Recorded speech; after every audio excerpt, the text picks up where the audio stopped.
Title: Eggs in the Garden. Emily was 7 years old when her parents moved into an old countryside house in Somerset, England. The house had been built in the 1940s and came with a vast garden, overgrown, wild, and filled with ivy-covered trees. The previous owner had been a recluse, and the neighbors spoke little about him, other than that he had been peculiar.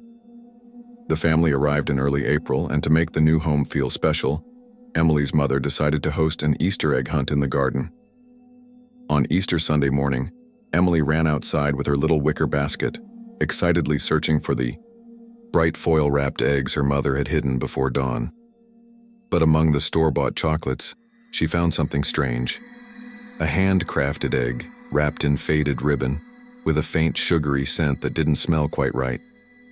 Her mother swore she hadn't placed that egg. She was certain she had only used the store-bought ones.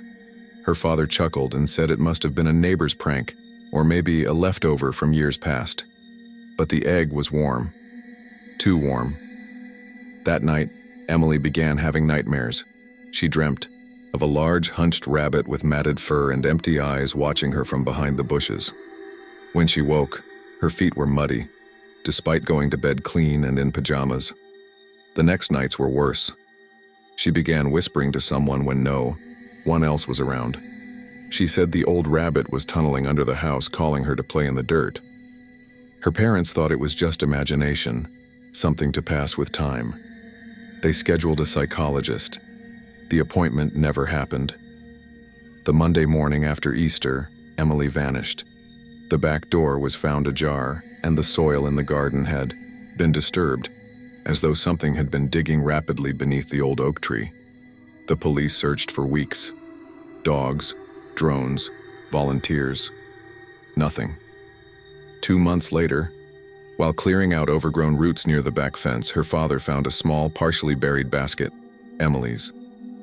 Inside was a single hand-crafted egg, the same faded ribbon, and a torn piece of her pink pajama sleeve. The family moved out within the month.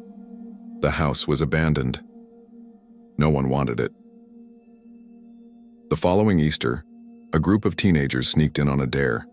They reported hearing a child singing softly in the garden, a lullaby, distant and broken. The next morning, their parents found small, unwrapped chocolate eggs left on their pillows at home. Each egg had tiny bite marks in them, marks no bigger than the teeth of a 7-year-old child.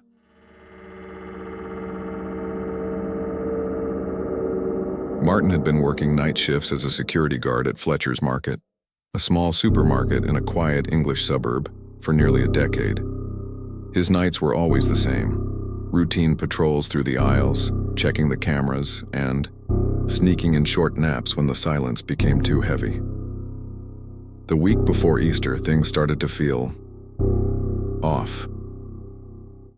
On Wednesday night, Martin noticed something strange on the security monitors, a shadow moving between the candy shelves. Thinking it was a mouse or stray cat, he went to investigate. He found an egg on the floor, not the commercial kind. This one was handmade, dark chocolate, slightly melted, with a faded black ribbon tied around it. Half of it had been eaten, bite marks jagged and uneven. He picked it up, frowned, and tossed it in the bin. The next night it happened again. Same kind of egg, same strange bites, lying on the floor of the cereal aisle. This time, one of the stuffed animal displays nearby had been ripped open, and something dark and sticky was smeared on the linoleum. Not quite blood, but it smelled wrong. Martin told his manager. The man laughed it off. Kids sneaking in, that or you're just bored out of your mind. But on Friday night, Good Friday, Martin heard it. Footsteps, but not normal ones. Scraping, dragging sounds. From the back room, he grabbed his flashlight and crept toward the noise. As he turned the corner into the storage area, his beam caught a low figure scuttling behind the stockpiles. It moved like an animal, but faster, wrong. He followed the trail but found nothing, except another egg, sitting perfectly in the middle of the floor. Martin didn't throw this one away. He brought it home. That was his mistake. In his cramped kitchen, under flickering yellow light, he slowly unwrapped the strange egg. The shell cracked in his hands. Inside, instead of chocolate, was a tangled mess of coarse, matted hair and a small human tooth he vomited into the sink. The next night, Martin didn't show up to work. The manager sent someone to check on him. What they found was disturbing. Martin was in the back room, slumped against the wall, eyes wide open. His arms and legs were covered in deep bite marks. No signs of struggle, no signs of forced entry. Just a circle of eggs on the floor, each one handcrafted, each one filled with something different. A nail, a finger, a tongue. All unmistakably human, all child-sized. The final CCTV recording, a time-stamped 3:06 a.m., showed only static until a single frame appeared. A blurred shape with long, bent ears and sunken eyes staring directly into the lens. No one at Fletcher's Market works the night shift anymore, and every Easter, a new egg appears on the manager's desk. No note, no wrapper, only a black ribbon tied tight. Danielle was a quiet woman, a primary school teacher who lived in the countryside of northern England. Since her husband passed away, she had raised her 10-year-old son, Ben, on her own. Every Easter, she kept their traditions alive, homemade, lunch, pastel decorations, and plenty of chocolate eggs for Ben to enjoy. But this year something felt wrong. In the weeks leading up to Easter, Ben began acting strangely. He stopped speaking at dinner, stared off into corners, and spent hours alone in his room drawing obsessively. Danielle found his sketchbook one evening, and it sent chills down her spine. Page after page filled with drawings of a disturbing rabbit-like figure. It had dark, hollow eyes, long ears, and a gaping grin. One drawing was repeated several times, always captioned the same way in shaky handwriting. He comes Saturday night. On Good Friday, Ben refused to eat. He told his mother he needed to stay light so he wouldn't sink. Danielle tried to ask what that meant, but he only said, "Please don't make the rabbit angry." That night, she woke to a sound in the kitchen.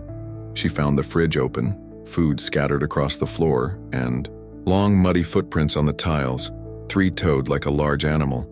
But the back door was still locked. She checked Ben's room. He was in bed but shivering. "He left me a gift," he whispered before falling asleep again. The next morning, while setting the table for Easter lunch, Danielle noticed something on the center plate. It was an egg, not one of the chocolate ones she had bought. It was wrapped in old, dusty cloth tied with a black ribbon. She asked Ben where it came from. He didn't answer. He just smiled faintly and pushed the plate toward her. Danielle hesitated, then opened the egg. Inside was something that didn't belong. Slick hair, brittle fragments, and a faint metallic smell. Her stomach turned. As she pulled the contents apart, she found a small, glassy eye staring back at her from the mess. She screamed. Ben laughed. The neighbors called the police, saying they heard a scream and a strange, rhythmic thumping sound. When officers arrived, they found Danielle in the dining room, unresponsive, rocking back and forth in her chair. Ben was gone. There were no signs of struggle, just a tunnel freshly dug beneath the kitchen floor. The egg was taken in as evidence, but by the following morning it had vanished from the station. In the months that followed, children in nearby schools began drawing the same long-eared creature Ben had sketched, always with those dark eyes, and always beneath the drawing, the same phrase. "He comes Saturday night."